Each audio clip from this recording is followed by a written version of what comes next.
Thanks for taking time today to join us. So right now, there's no consensus about the skills desired in community candidates. Some are saying, you know, community experience is fine. That is enough. Other people are saying, well, we might really be more effective if there are certain skills. So let's take a moment and imagine, what if? What if the board would specify a specific set of skills desired in community candidates selected this year?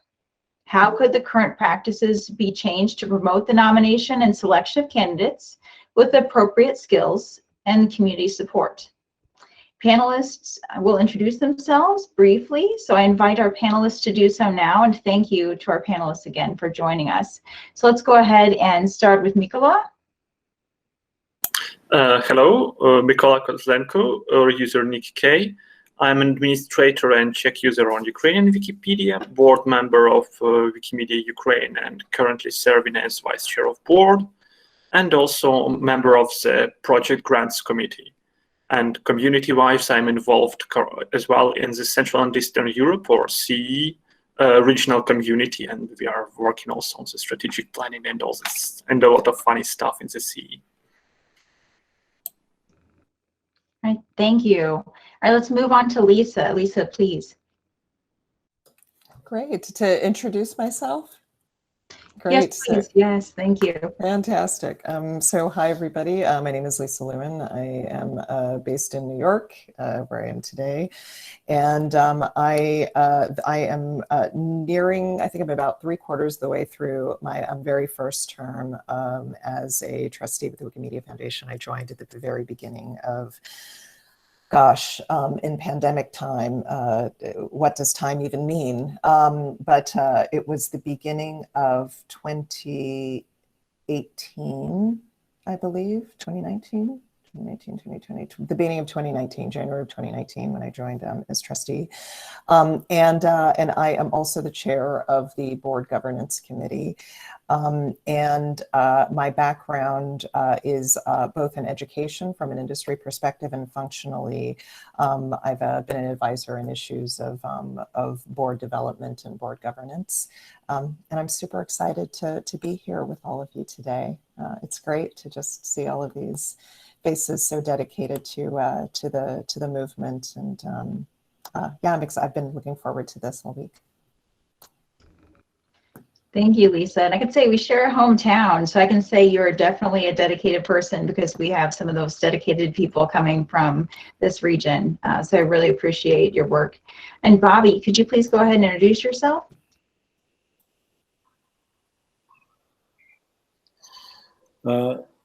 Thank you so much, Jackie, and hello everyone. My name is Bobby, and I am from South Africa in Johannesburg.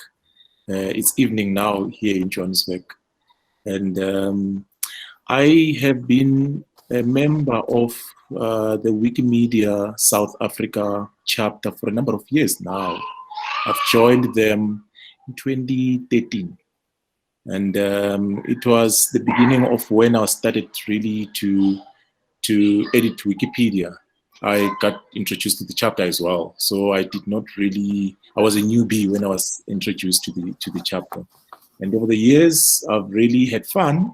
I've really had met a lot of friends, and my interests really are small language Wikipedias of South Africa, particularly, and increasing African content. Really, I'm an advocate of increasing African content, and really, I'm so glad to be part of this panel. I'm so glad to be part of these discussions, and looking forward to what will be discussed today. Thanks. Over to you, Jackie. Thanks, Bobby, and thanks again for dedicating time to education, because I know that you dedicate time to education. I think that's something that we're all passionate about in this group, is getting more people involved. So thank you so much.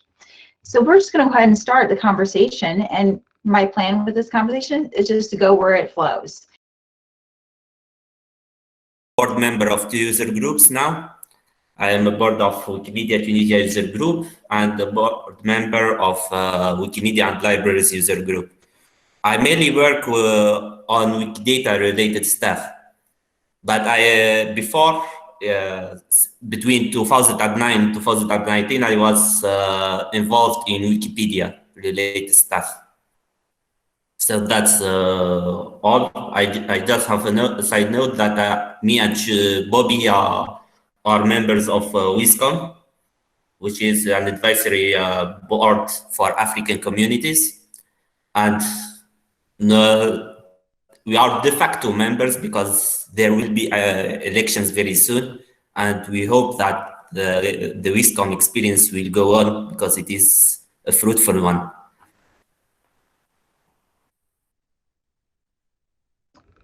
All right, so my apologies, Housamani. Let's start with you since I was so rude to you and excluded you.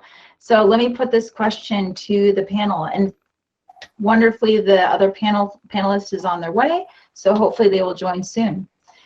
During this call for feedback, we've heard different things. Certain skills are important, and otherwise community experience is important. So it seems to be that one is a preference over the other. And Housamani, you had mentioned and actually brought up a big discussion and a community idea about specialization seats. So I can tell that this is something that is meaningful to you. Can you start the discussion about what it means and what skills are good for board work? Well, what we find when we discuss about Wikimedia related projects and wiki experience in general is that it combines plenty of fields. In fact, the Wikimedia community should include legal experts because there are issues about data licensing, etc., skills in communication and in branding because we need to spread the knowledge all over the world, etc., and even technical skills related to computer science and engineering. So if we don't have one of these skills at the scale of the board of trustees, we can fail to manage one of the main kind of fundamentals of Wikipedia and Wikimedia projects. And that's why skills are important. But skills are not just having a degree. Well, in fact, someone who is developer about Wikimedia stuff and has proper experience in developing bots for Wikipedia, developing MediaWiki, etc., is better than someone who is, for example, a professor at MIT and has no experience and no knowledge of the stuff of Wikipedia and MediaWiki. So it should be a combination between field knowledge and also wiki experience. And that's why this is important as a subject. Great, thank you so much for that. And could I ask, Lisa, do you want to speak to that? Because I know you do have to go at 45 past, so is there something that you want to share to give you an opportunity to join in on this conversation before you must go? Sure, I'm happy to, I'm delighted to. So, rather than, specifically responding to Housamani's comments, and he made some good points there, I'll maybe share kind of the framework that I kind of apply when I think about what we should be looking for from a board skills and experience perspective and board attributes perspective. So, I've been looking and, going through a lot of the comments that have already been sort of submitted around this. And I think that there are, and I think that kind of the block and tackle attributes are already getting discussed quite well. Things like, the board, should do, what kind of functional and industry expertise do we need? What kind of community experience do we need? What kind of technical skills, be they financial, legal, etc., do we need? One that hasn't been mentioned yet is, what kind of geographic balance and stakeholder representation do we need? I think is another really, really important one. And another one that I see popping up is, how important is actual sort of board, having board experience with boards outside of the Wikimedia community and outside of the foundation. And I think all of those are valid, and I think all of those are important. What I will say, though, is that what makes this exciting but very challenging, at least from my perspective, is that it's not, when you're developing a board, you're not just looking for skills for individual trustees. What high-performing boards do is that they are bringing a diversity and a plethora of skills in balance, right? And so what we might need at one point in time, right? Let's say we say, okay, it's really, really important that, we need this sort of technical skill at this moment. That might be now, but there might be another moment when, a trustee with a certain type of skill falls off, and then that creates a hole.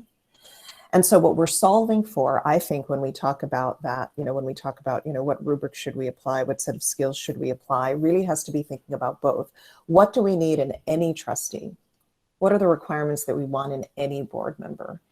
But also relative to, what does a fully balanced board look like? What does a balanced board look like from a geographic standpoint? What does a balanced board look like from a skills standpoint? What does a balanced board look like in terms of community engagement? What does a balanced board look like on all of those issues? So that's one lens that I sort of apply. And then something that, I know is not the topic of necessarily this call, but one that I also think about, which is the dynamics of the board can create function or dysfunction. And so there's also thinking about, and this is so important when we start thinking about how does one vet. There are the ways that you vet someone against the profile you need, and then there are the ways that you vet someone in terms of how they will be able to sort of show up and contribute and create an environment that is one of, radical candor and being able to discuss important issues, but also doing it in a way that is accretive and not dilutive, that in a way that moves the foundation and moves the movement forward, and is not, and that is collective in nature and not, hyper-personal or bespoke or special interest, etc., because those are also things that can diminish the functioning of a board. And I will stop there. I will cede my time because I've already said a lot, but I did just want to share, those are some of the things that I think about the opportunity that we have here to get, more crisp about what is it that we're looking for in our board and our trustees. Well, great. Thank you so much for that. Now, Bobby, I'm going to see if you want to respond to that, because I saw you doing some head nods there. So like you're in agreement. So please. Yes, I would really like to agree with my two colleagues, Turki Hosmedin and Lisa as well. There are a couple of things that Lisa has mentioned that I want to cycle back on. She mentioned the skills that needs to apply, the dynamics of the board, and something that moves the foundation. I want to add on that, I was thinking as she was talking about the very same conversations that we've had in the chapter, the South African chapter, around the board. And ours really was a focus on the representation, the diversity, and the practicality of the board. The board that when they sit there, you feel represented as a community member, and in the activities of what they are doing, you also feel that those decisions that they've been taken there, they impact you directly. One of the things that came out from our conversations as the Wikimedia South Africa was that diversity is, number one, is very, very important. And now I'm going to jump into skills. And skills are very much important, and education as well is something that is very much important. But passion as well is also something that is also very important. Someone that does understand what we do as a movement and what the board stands for. So those are some of the things when we were talking as a chapter, we thought they are very much important to be considered when we are putting together this this new board that we're looking to put.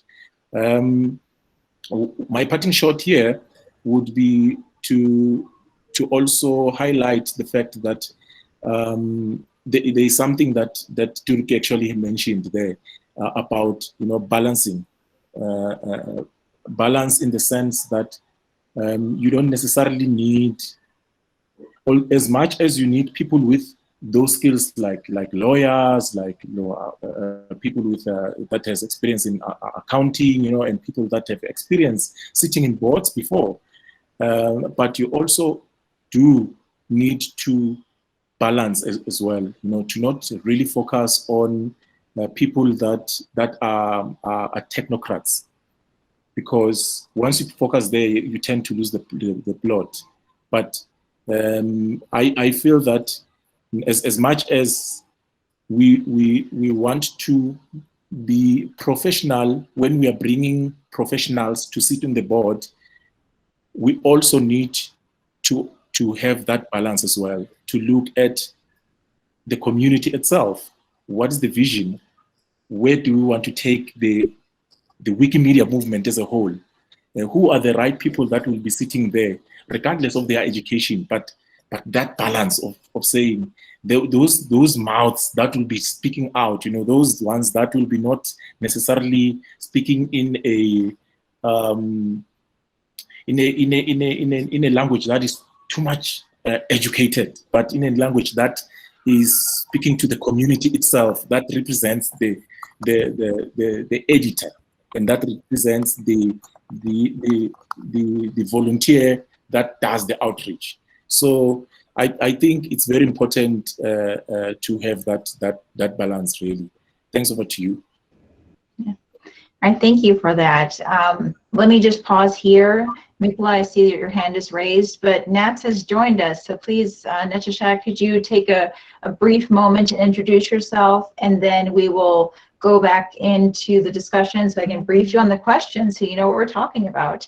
And I want to ask, and note time here, if we could be brief in responses, because we only have about 20 minutes left for this panelist time. So please, Nats, please go ahead. So hello, I'm Natasha. I'm calling from Geneva. I'm one of the referents of the user group Les 100 Pages, and mostly active on the Francophone Wikipedia, tackling gender gap LGBT issues and contributing around these issues, and member of Wikimedia France. Well, thank you for joining us, and sorry about your Wi-Fi. What we are asking and discussing right now is the question, so skills are important, but then other people say skills are not so important, just community experience is. So we're discussing that as an idea here, and Mikola is going to go with the response. Yes, so I think that actually there is, first of all, the community experience is definitely important for trustees we are electing on the community seats, simply because we need to have at least the majority of the board who understands how our communities work, who understand our projects, who understands the dynamics, the different processes in our communities, who understand our projects from the inside, because that's the experience you cannot really find anywhere else. And if you don't have the majority on the board who have been in our community and who have already worked with community members on a variety of topics, from, I don't know, from Wikisource developments to how to recognize a user group, the board would probably be lost on the day-to-day processes, and it would really matter for the board to have this knowledge.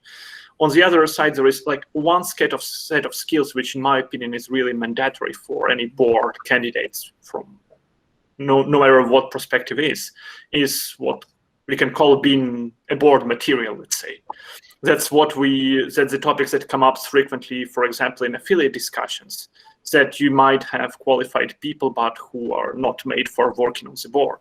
Because working on any board, not necessarily WMF board, but also a board of your local user group or chapter, or a board of your community organization in your village, is understanding how to work in a team, how to listen to others, how to delegate some responsibilities, how to have strategic thinking, because a board member cannot do their work alone. So this is a skill which you cannot really earn in 5 minutes.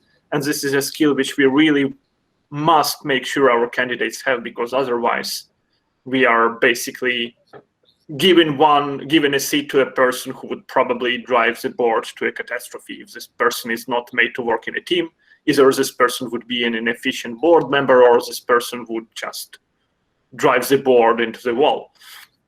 So that kind of skills of being capable of being a board member is something we really need to make sure. But it doesn't mean that this person might have a rich board experience, because affiliates recruit board members who have not served on boards before. And these are the skills that you can earn working in a big organization, working in a team, working in some movement, or so on. And on the additional skills, like Wikimedia is a diverse movement. First of all, WMF is a big nonprofit, so we would eagerly welcome a candidate who knows how nonprofit works, particularly with a board experience in a big nonprofit. Secondly, Wikimedia is one of the top 10 websites, so we would welcome somebody with a tech experience who knows how large technological companies work, or who has first-hand experience with MediaWiki. Third, we are a large multilingual movement, because pretty much no other movement speaks more than 300 languages. So we need someone who knows how to work in multicultural environments, probably experience with minority languages and stuff like that. And fourth, we are also a free knowledge movement, and we are also a leader in advocacy of free licenses and stuff like that. And we also would welcome somebody who is experienced in that. But I don't think we can get a person who is a perfect combination of this. Those are skills that are widely available in our movement. We have many people with technical skills. We have many people with board skills. We have many people with language skills. We have many people with advocacy skills.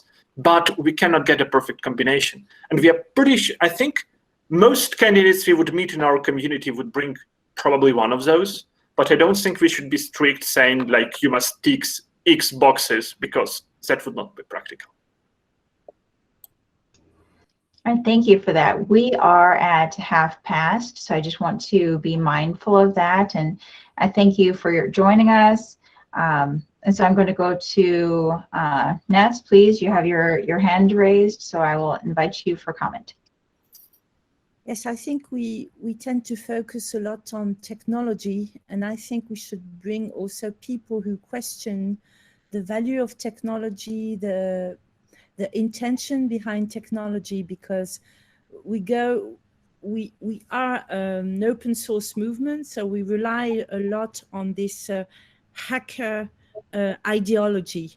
And I think this hacker ideology has to be a little bit overtipped so that we can move to a more inclusive movement. That's what I think. I've been reading a book called Hacking Diversity, and I think we should question why we want technology, what we want, and disseminating knowledge is not the same as disseminating technology. And we have to be inclusive in the sense that we enable the different parts of the world to be represented on the board. But I don't think we should rely too much on the old structures which are chapter-based. We should have diverse entry point, and the board members should represent these diverse entry points, not necessarily in one person, but I think it's important to have as many languages represented as possible. And I was wondering if we already had a set of skills that are already existent on the board, because we are speaking about skills, but if we want some skills, we have to assess what skills are there and what skills are missing. All right, thank you for that. And we're actually going to do something a little unique. We're going to pause the panel section for a moment and do a bit of open mic, since Lisa must leave us at in about 10, 11 minutes now. So there's a question asked Lisa in the chat. You can see it. I will also read it. I am curious if you're hearing anything new on board skills for the foundation in the past month, because I think that the goals that you state for the board, diversity on all levels, good team dynamics, and base skill set for every board member, have been known for worked in the past 15 years. But what are your thoughts on achieving these goals? So can I ask you to briefly speak about that before you must go? Sure. I just want to, oh, got it. Okay. So because I think that the goals that you state for the board have been known and worked toward in the past 15 years. Got it. Okay. So the question is what I understand the question to be is that, these are things, a diversity of skill set, functionally, a diversity of kind of technical skill. I don't mean technical in terms of technology, but technical in terms of whether it's legal, whether it's media, whether it's HR, et cetera. A diversity of industry experience, geographic experience, et cetera. If those have been known, if those aren't shifting and changing, why are we having the conversation? Because if those are known, and that is what has been worked toward all this time, is it because something isn't working? Is that, have I reflected the spirit of the question well? A little bit, yeah. I think the basic thing is, I think this is the challenge we've been dealing with for the past years. And I think one of the examples we mentioned at the beginning is we used to use appointed seats to fill up the gaps in the skill set. After the elections, often we've tried all kinds of different ways of achieving that. So I'm kind of curious of what your lines of thinking are, and if you've heard anything interesting, like new skills or new things which you thought, oh, we haven't thought of that when we're looking at new candidates. We used to make a matrix, but we need to add these little criteria or whatever. Sure. So I would say the first reaction is I definitely understand that there's been a bit of an ethos that all of the things that the board needs will use the appointed seats for, and that's their, and that's. I think that creates there are a few challenges with that. What it does is it creates this. It can create this odd bifurcation where, if you are requiring, if your expectation is that everything other than community experience is going to be the domain and the responsibility of the board appointed seats, first of all, you've reduced the capacity of your board to handle a plethora of issues to less than half, and that's highly problematic. I mean, this movement is large and global and deeply important. The size and complexity of the organization is large and meaningful and significant. Our importance as a top 5 website in the world means that just as we think about kind of our peer group and competitive set, it's some of the largest big tech companies in the world. And so to kind of say that only this portion of the seats will be subject to this set of criteria really diminishes your board capacity quite tremendously. So I'm quite supportive of this idea that we look at all of the seats collectively as a group and think holistically about what is the geographic diversity, the skill diversity, the functional expertise that we need that body as a whole to bring, because I think that is what will serve the movement best, what will serve the foundation best, what will serve the board functioning best, rather than the sort of bifurcated model. So that's probably the first reaction that I would have to that question. Right, thank you for that. And also, I just want to take a second here to say that there's good things going on in the chat, and we actually have a panel session for that coming soon. So there's a panel session talking about supporting the candidates and what we can do as a community to better engage with candidates and better support candidates. So thank you for that. Thank you for that response, Lisa, and Jan, thank you for that question. Are there any other questions before we unpause the panel session and go back, because Lisa is only with us for a short period of time? And Nicola, you had mentioned that you might only be with us for a short period of time. Is that still the case? Sorry? You'd mentioned that you would only be here perhaps for a short period of time. No, it's fine. Okay, thank you. Thank you so much for being flexible. Are there any other questions for the open mic portion for Lisa? All right, yes, please go ahead.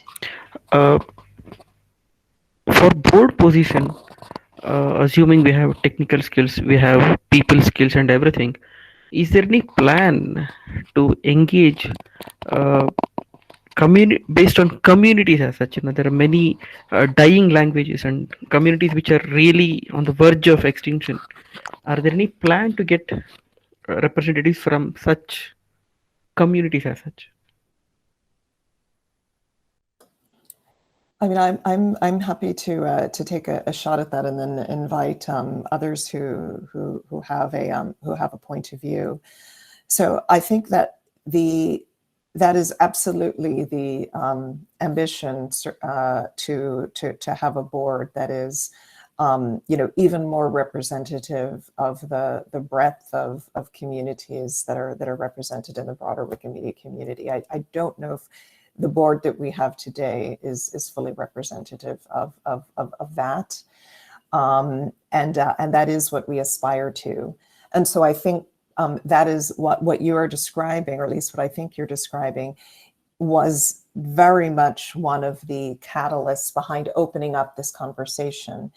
Is how do we do better at bringing in that breadth? I think the step one that all of us have mutually committed to is to, trying to communicate and say out loud that is something that's important to us, that is something that we value, that's something where we're not where we are yet, and we are mutually asking for each other's help in terms of how we get there.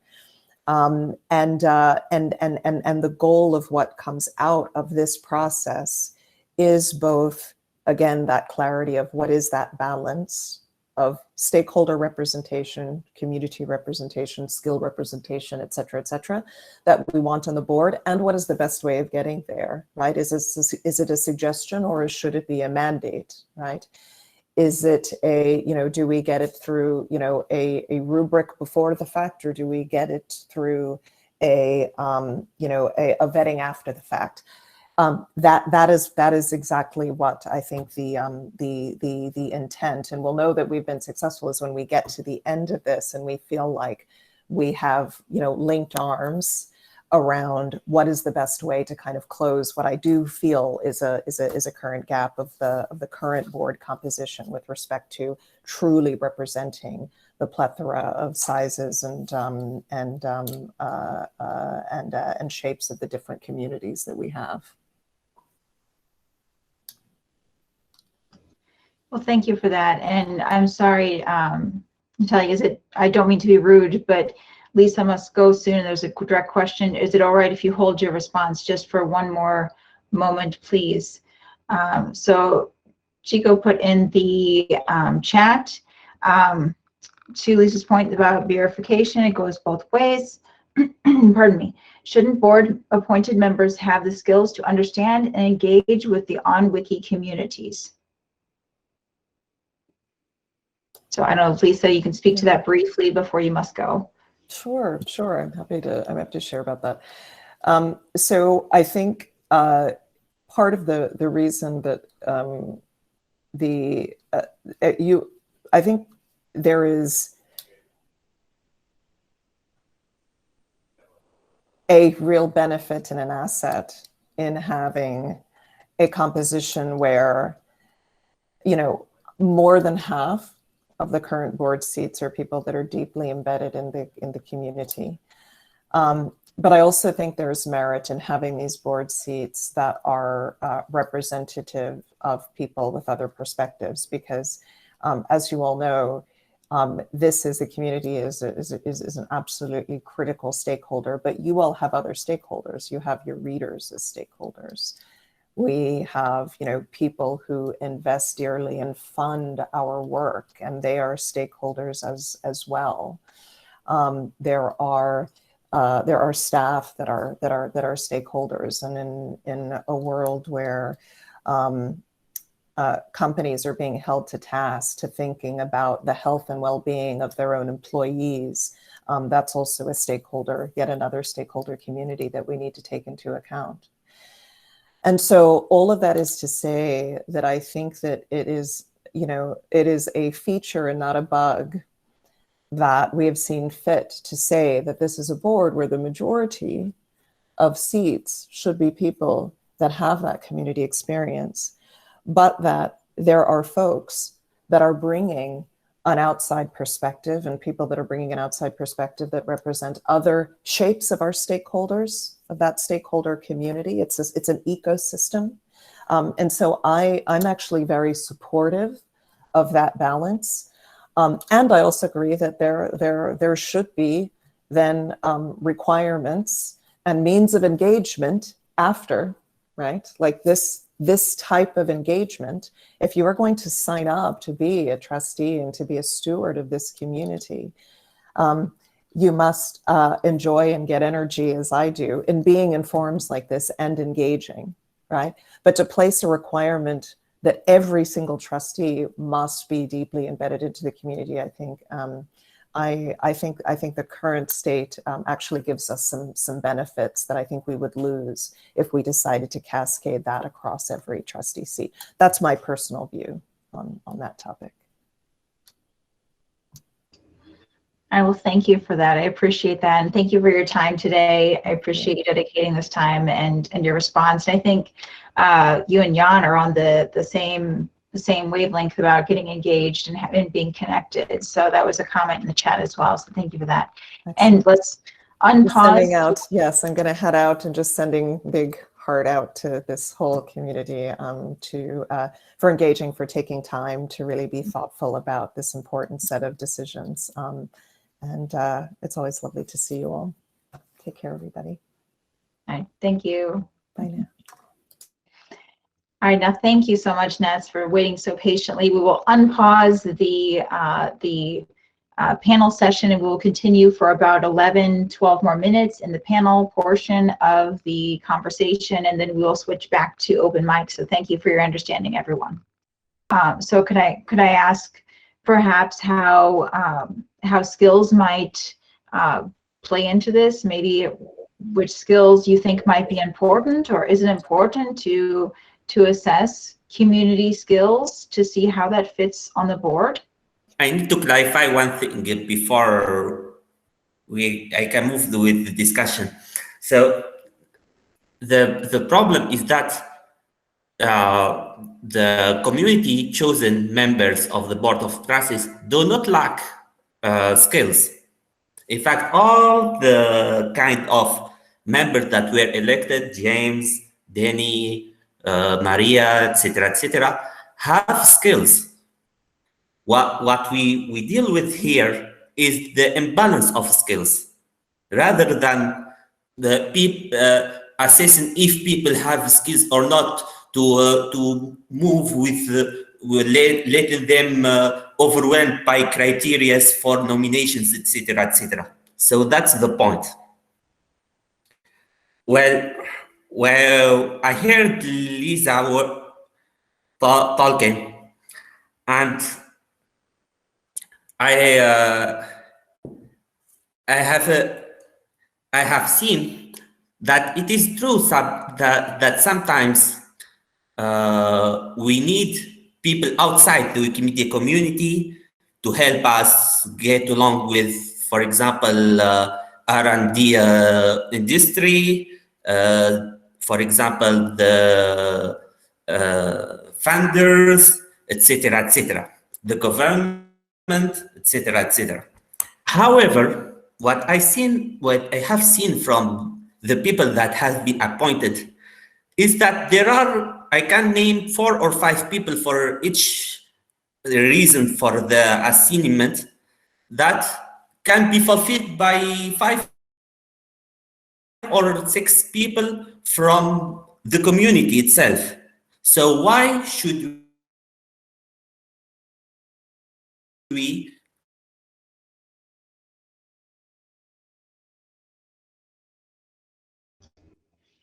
Oh, I think you're frozen. appoint people? There. Yeah. I think you're back. Okay. So what I said is that my idea about specialization seats deals with that. In fact, after we elect community members, we elect them without any strict kind of criteria. We can identify the criteria that are missing. After that, the board, after meeting, they can identify what is missing. For example, we need lawyer, we need a specialist in technology, etc., etc. We name the positions, and we go a second specialized elections from the community. And if there is a seat that was not fulfilled by the community, we can get it from outside the community and appoint them directly from someone that is known by the members of the Board of Trustees. So that's the point I think that should be kept in mind for this types of discussions. Oh, thank you. All right, Mikola, I think you had your hand raised, and then we'll go to Bobby. Yes, I would probably, well, I wanted to say something else, but I would probably more react to what Husamuddin said, that as far as I understand, the current concept is that we would have 8 community seats, which would be split between general online community and affiliates. But like, we would either have to fill these seats and all other, and the board would be free to choose the people for other seats. So like, from practical point of view, I don't see how this 2-stage election would probably work. It's quite difficult to imagine how this would work on practical level.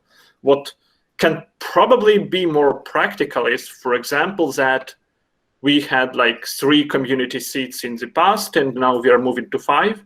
So, for example, we can say that we keep like 3 seats open to everyone, and then in some way, maybe the election committee will say, discussing with the board, identify, for example, 2 types of key skills. For example, we absolutely need 1 person representing minority languages and 1 technical person, for example.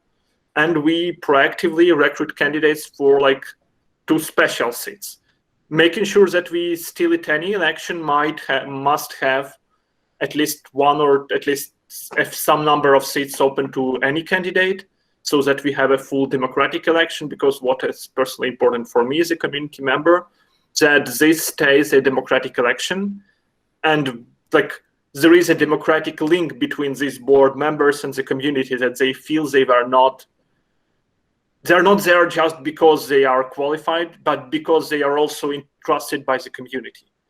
Because that's what makes them a powerful voice of our community. So I think that we probably can come up with some mix, but like the key requirement is to identify before the election, and from my point of view, we need to know before the election what skills we want to get elected in this election. And we probably need to focus on targeted recruiting, because we have a lot of skills needed for the board in our community.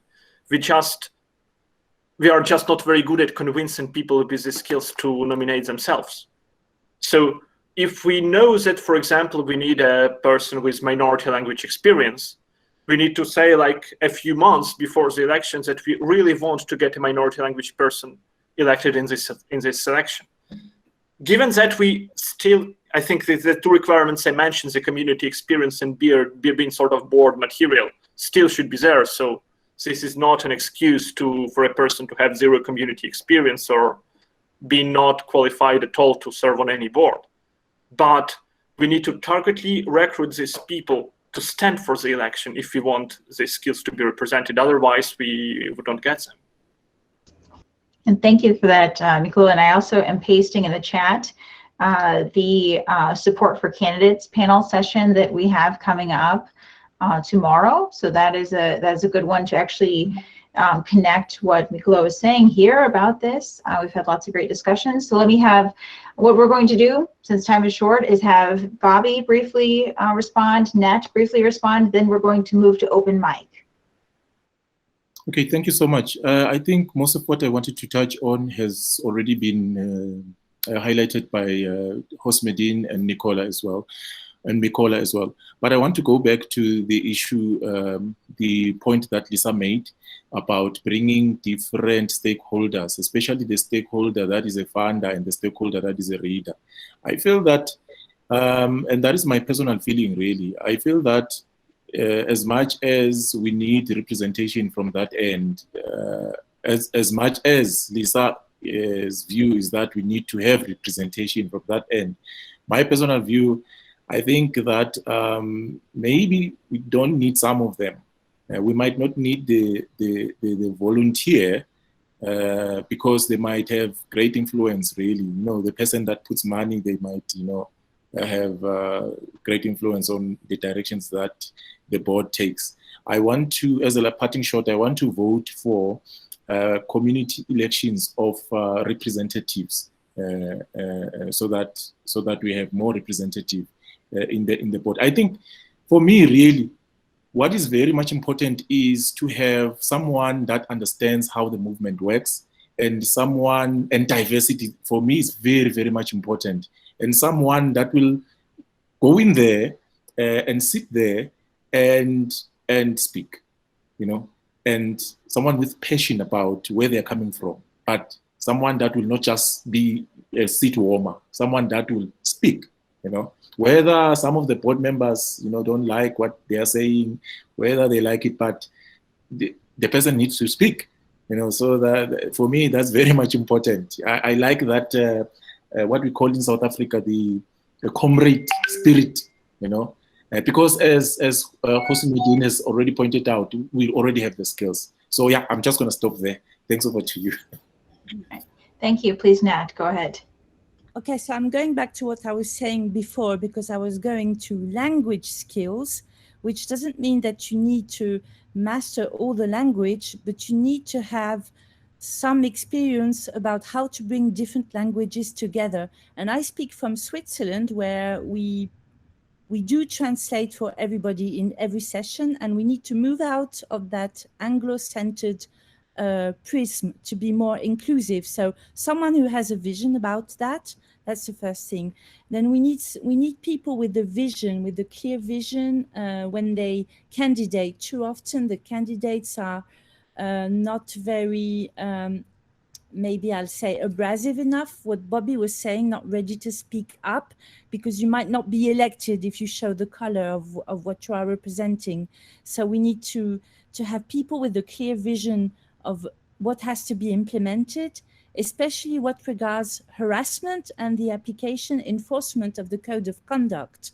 So persons with experience in dealing with harassment issues, because it comes that to be able to have diversity, we have to tackle harassment.